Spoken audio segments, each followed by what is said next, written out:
आज का हमारा टॉपिक है प्रायिकता। यहाँ पे हम प्रायिकता के क्वेश्चंस लगाएंगे, सिक्के बेस्ड क्वेश्चंस लगाएंगे। जैसे क्वेश्चन दिया हुआ है, 4 सिक्कों को एक साथ उछाले जाने की प्रतिदर्श समष्टि होगी, ये हमें बताना है। इसे जानने से पहले हम थोड़ा सा लिख लेते हैं इसके बारे में। यहाँ पे हमने लिखा सिक्का और यहाँ पे हमने लिखा कुल। ठीक है, जब हम एक सिक्का उछालते हैं,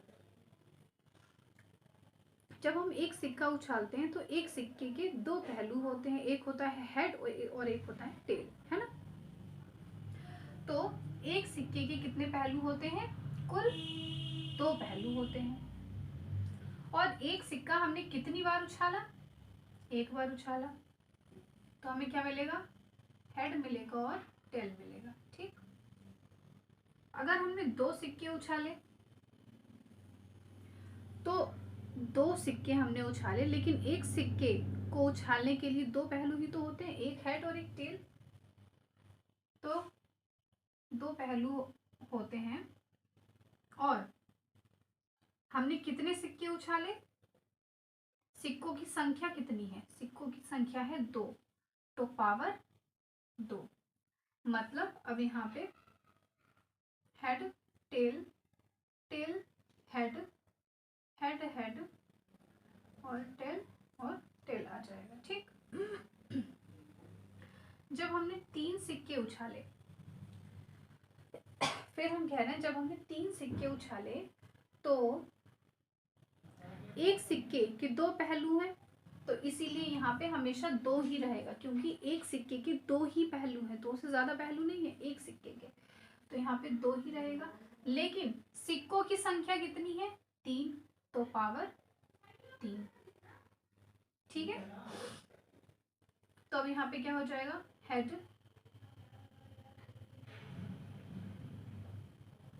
head head head head tail और हेड टेल टेल और टेल और टेल। ठीक, उसके बाद हमने कहा टेल हेड हेड और टेल टेल हेड, फिर यहाँ पे हमने कहा टेल हेड टेल और टेल हेड टेल। ठीक, तो ये 8 हो गए, क्योंकि 2 का क्यूब बराबर 8 होता है ना, तो 8 पहलू हो गए। 3 सिक्कों के 8 पहलू हमें मिल गए यहाँ पे। तो ऐसे ही हम क्वेश्चंस कहेंगे। अब यहाँ पे ये कह रहा है 4 सिक्के, तो 4 सिक्कों की अगर बात हो रही है तो 4 सिक्के, लेकिन एक सिक्के के 2 ही पहलू हैं, तो 2 ही रहेगा यहाँ पे। और क्योंकि सिक्कों की संख्या कितनी है? 4, तो 4 पावर कहाँ आ जाएगी? यहाँ। तो 2 की पावर 4 बराबर क्या होता है? 64। अब इतनी बात समझ में आई। अब हम क्वेश्चन पे आते हैं। 4 सिक्कों को एक साथ उछाले जाने की प्रतिदर्श समष्टि क्या होगी? तो यहाँ पे 4 सिक्कों की बात हो रही है और अभी हमने कहा 4 सिक्कों की प्रतिदर्श समष्टि क्या होती है? 64। तो इसका आंसर कितना हो जाएगा? 64। ठीक है, नेक्स्ट क्वेश्चन देखते हैं। तो हम नेक्स्ट क्वेश्चन पे आ जाते हैं। क्वेश्चन कह रहा है, एक सिक्के के उछालने में टेल आने की प्रायिकता क्या है? अभी हमने बताया था कि एक सिक्के को जब हम उछालते हैं तो उसके 2 पहलू होते हैं, है ना। तो एक सिक्के की प्रायिकता हमने पहले ही बताई थी। एक सिक्के की प्रायिकता कितनी होती है? 2 की पावर 1, मतलब 2, है ना। 2 की पावर 1 मतलब 2। एक सिक्के को उछालने की प्रायिकता हो गई 2। अभी कह रहा है एक सिक्कों को उछालने में टेल आने की प्रायिकता क्या होगी? जब हमने एक सिक्के को उछाला तो उसमें एक हेड है और एक टेल है, तो हेड और टेल दोनों ही सिर्फ एक बार आएंगे, तो प्रायिकता क्या हो जाएगी? टोटल पहलू कितने हैं? टोटल पहलू हैं 2,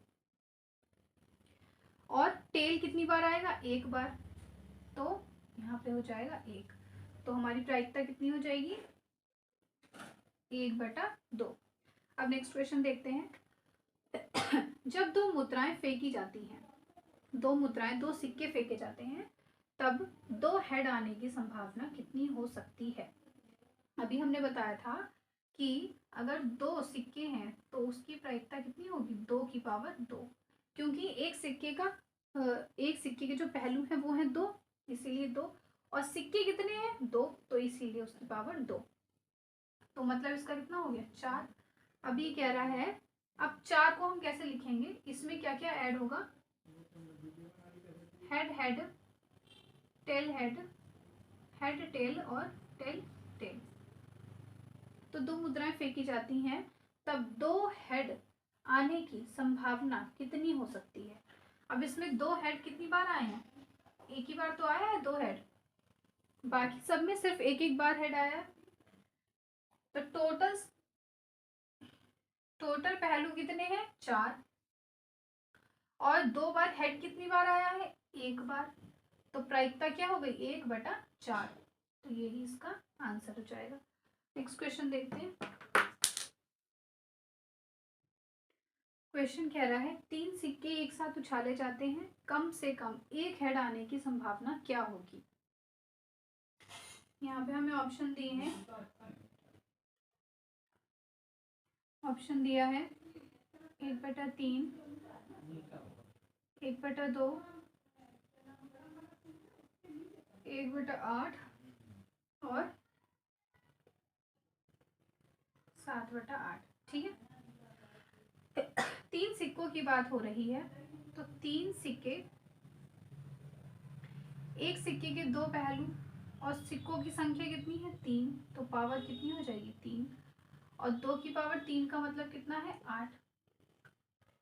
तो कह रहा है कम से कम 1 हेड आने की संभावना, मतलब कम से कम 1 हेड तो हो। यहाँ पे ये नहीं कह रहा कि ज्यादा से ज्यादा, यहाँ पे कह रहा है कम से कम 1 हेड आने की संभावना होनी चाहिए। अगर हम इसको ऐसे लिखेंगे तो हमने कहा कि हेड हेड हेड।